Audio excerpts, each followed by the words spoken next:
এই কেকটি একবার বানিয়ে খেলে আপনাকে বারবার খেতে ইচ্ছা করবে। আপনারা একবার বানিয়ে খেয়ে দেখবেন কেকটি কত মজাদার। এই দেখুন আমরা একটু কেকটা বানানোর জন্য কী কী মশলা নিয়েছি।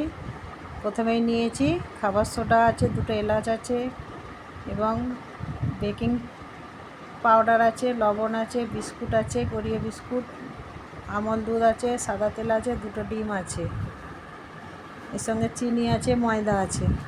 আপনারা পুরো ভিডিওটা দেখতে থাকুন কীভাবে আমি কেকটা বানাই। এই দেখুন ডিমগুলো প্রথমে ফাটিয়ে নিচ্ছি। ডিমগুলোকে এরকম ভালো করে ফাটিয়ে নেব। তারপরে এতে আমি মিক্সচারে বিস্কুট, এলাচ আর চিনিটা গুঁড়িয়ে রেখেছিলাম, এতে মিশিয়ে দিচ্ছি।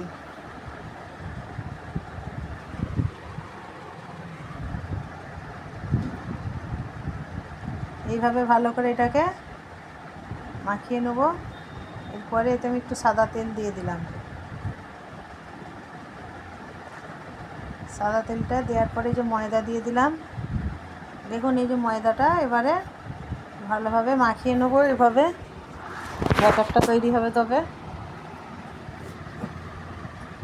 এই দেখুন ময়দাটা এভাবে মাখিয়ে নিচ্ছি।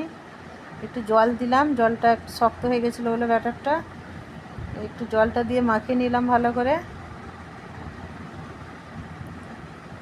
জলটা দিয়ে যে ভালো করে মিক্স করে নিচ্ছি।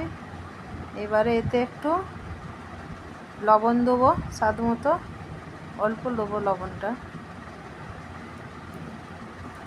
এরপরে এখানে বেকিং সোডাটা অ্যাড করব, বেকিং সোডা এটা। এরপরে এতে বেকিং পাউডারটা দিয়ে দেবো।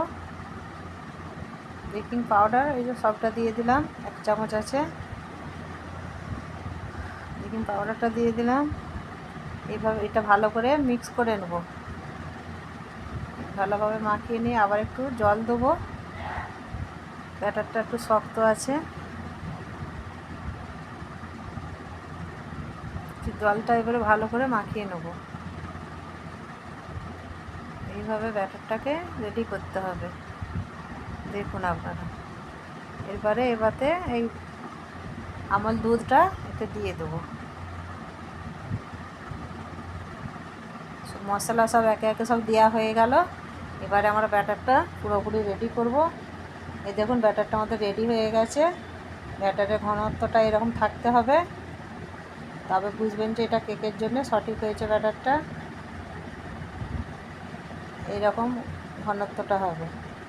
এবার এটা আমরা একটা ডিশে এবং গ্যাসের ওভেনে নুন দিয়ে স্ট্যান্ডে বসিয়ে এটা ঠিক করে নিয়েছি।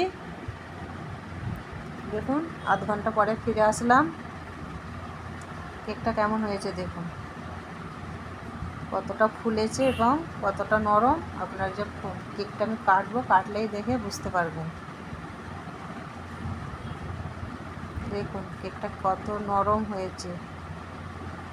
দেখুন ভিডিওটি ভালো লাগলে লাইক করবেন, কমেন্ট করবেন এবং শেয়ার করবেন। সাবস্ক্রাইব না করা থাকলে সাবস্ক্রাইব করবেন। ভালো থাকুন।